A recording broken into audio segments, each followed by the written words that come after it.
Actually, I love Gabriel Iglesias. That's the other guy. Okay, see, my name is Luis Hernandez. I'm 23 years old. Originally from the Bronx, New York, but we moved to Ohio when I was in seventh grade in 2003. So I've been in Ohio for like 10 years now. My mom is originally from Guatemala, and my dad is from New York City, but he's Puerto Rican. So they met there, Guatemalan and Puerto Rican. Nice Caribbean mix. I was raised Roman Catholic.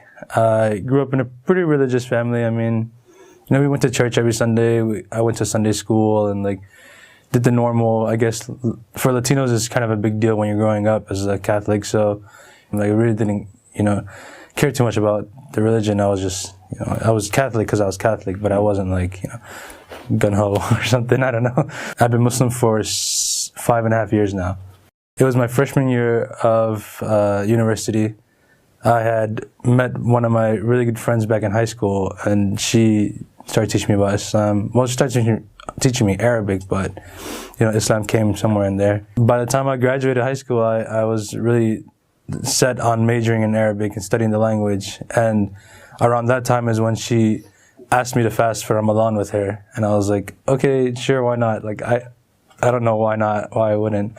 I started reading the Arabic Quran, and then I picked up the translation and never read anything that felt like a personal conversation. So, and then a few months later, that's when I became Muslim. So, I was very worried about my family because, like I said, we weren't super religious, but it was very important to us. We grew up in it meant, everything to us. And, so I felt are they gonna think I betrayed them? Are they gonna think I'm trying to leave? I want to become a terrorist? Or I went home for a break, and I didn't know you weren't supposed to pray in the bathroom. I just didn't know you were supposed to. I didn't know, and so I would for a week I'd pray in the bathroom, and I was like, okay, I should probably just tell my mom now. We went out for a walk down, walking our dogs. We had 2 dogs. And we went walking down the street, and when we hit the corner, I was just like, "All right, Mom, listen, I'm Muslim now." And she was like, "What?" And I was like, "I'm Muslim." And I was like, "Crap, I should have said anything." She thought I wanted to become Arab. She was like, "Oh, you can do some of the things they do, but don't be them." And I was like, "No, I don't want to be an Arab. Trust me, that's the last thing I want to be. I want to be Latino, but I want to be Muslim." And so when I got to explaining it to her, I told her, the differences. She said, well, if that's what you want, then, I support you. And as long as you do good in school and you do well, then I support you. It was more my older sister too, though. She was the real problem. We used to get into arguments all the time. I was like, this is a bad idea. I shouldn't have done this.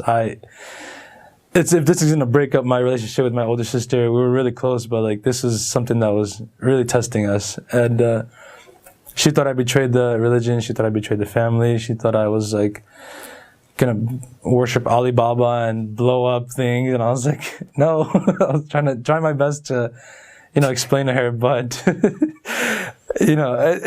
stereotypes in America, they're weird. It took about 1.5 years, 2 years for my sister and I to get on good terms, but thank God, now it's been 5.5 years. She defends me when someone says something about Islam that's not true, or she'll ask me before she says anything, but for the most part, she'll we're on good terms, very, very good terms. How about your dad? Well, my parents are divorced, and yeah, I mean, he knows. This past summer, I hung out with him for the first time in 10 years, for a month. And he saw that I was praying and saw that I was, doing my best to be a good Muslim. He asked me how to pray just so you can see how it makes him feel. I gave him a Quran because he asked me for one. I know he does read it sometimes, so, thank God, nothing too bad. You can mix the religion and your culture. It's not I didn't have to get rid of everything. At first, I thought I was going to have to give up so many things about my culture. And I think the great thing about Islam is that you can really you know, mix your culture into the religion. As long as nothing in your culture goes past the religion, like, you know, the bounds, then there's no problem with it. And I still hang out with my family. We still do all of our traditional things. I mean, I stay away from the things that are, you know, forbidden in Islam, but it's like, but I can do anything in the culture, and like think that, and my family really likes that. I didn't just abandon everything, you know. I changed religion, but I didn't change my identity.